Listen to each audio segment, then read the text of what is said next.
उहा धरती जंहिंखे बाबुल इस्लाम चयो वञे थो, उहा धरती जंहिंजी मिटीअ मां मोहबत जी खुशबू ईंदी हुई, उहा धरती जंहिंजे हर फसल मां हज़ारे खानदाननि जूं उमीदूं लिकियल हूंदियूं हुयूं। पर अॼु साॻी धरती ते केतिरनि ई घरनि में ख़ामोशी आहे, चौधारी महिनत आहे, पर चेहरनि ते ख़ुशी घटि ॻणती ज़्यादा आहे। हीअ मिटी रुगो मिटी नाहे, ही कंहिं माउ जी दुआ आहे, कंहिं पीउ जी सॼी उमिरि जी महिनत आहे, कंहिं ॿार जे मुस्तक़बिल जो ख्वाब आहे। पर जॾहिं फसल पोखण खां अॻु ई कर्ज़ वठणो पवे, जॾहिं ॿिज ओधर ते हुजे, भाण भी ओधर ते ऐं दवाऊं भी ओधर ते हुजनि ऐं उन जे मथां व्याज भी हुजे, त पोइ फसल सिर्फ़ फसल नाहे रहंदो, उहो उमीद ऐं ख़ौफ़ जे विच में हिकु डिघी जंग बणिजी वेंदो आहे।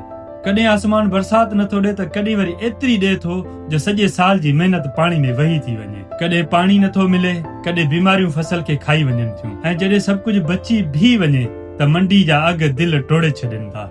हारी सोचींदो आहे त आख़िर मुंहिंजी महिनत जी क़ीमत कॾहिं मिलंदी। हू पाण त बुख ते रही सघे थो, पर जॾहिं ॿार चवनि था त बाबा असां स्कूल कॾहिं वेंदासीं, त हिकु मज़बूत पीउ जे अखियुनि में ॻोढ़ा अची वञनि था। हू चाहे थो त संदसि ॿार डॉक्टर बणजनि, उस्ताद बणजनि, इंजीनियर बणजनि या कंहिं वॾे शहर वञी कमाए इज़त जी ज़िंदगी गुज़ारनि, पर गुरबत केतिरनि ई ख्वाबनि खे जनम वठण खां अॻु ई दफ़न करे छॾे थी। हिकु पासे कर्ज़, ॿिए पासे व्याज, टे पासे घर जो ख़र्च ऐं चौथे पासे फसल जी नई तयारी।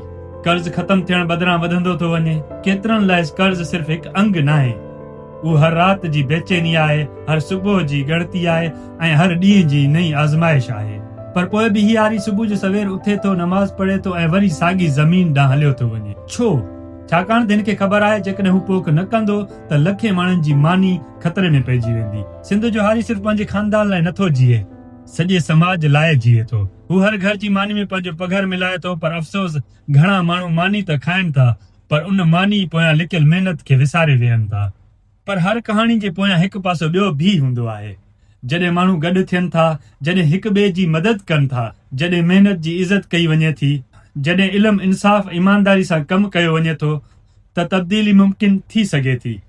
सिंध जी ताक़त सिर्फ़ उन जी ज़मीन में नाहे, सिंध जी ताक़त उन जे माण्हुनि में आहे। अॼु जेकॾहिं असां पंहिंजी हारियुनि जी इज़त कंदासीं, उन्हनि जी ॻाल्हि ॿुधंदासीं ऐं संदन महिनत खे अहमियत ॾींदासीं, त सुभाणे असांजा ॿार बि हिकु मज़बूत खुशहाल सिंध ॾिसंदा। पर शायदि हर घोड़ो हिकु ॾींहुं मुल्क में बदिलजी वञे, शायदि हर कर्ज़ जी जाइ ते सुकून अची वञे, शायदि हर हारी पंहिंजे ॿार खे फ़ख्र सां चई सघे, पुट हाणे तुंहिंजा ख्वाब अधूरा न रहंदा।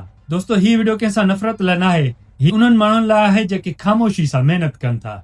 जेकॾहिं तव्हां सम्झो था त महिनत कंदड़ हर इंसान इज़त जो हक़दार आहे, त पोइ वीडियो ॿिनि ताईं ज़रूरु पहुचाइजो, छाकाणि त कॾहिं कॾहिं हिकु आवाज़ हज़ारे ख़ामोश दिलनि जी उमीद बणिजी वेंदी आहे। इन सां गॾु पंहिंजे आरिफ़ हुसैन खे ॾींदा इजाज़त। सिंध सलामत।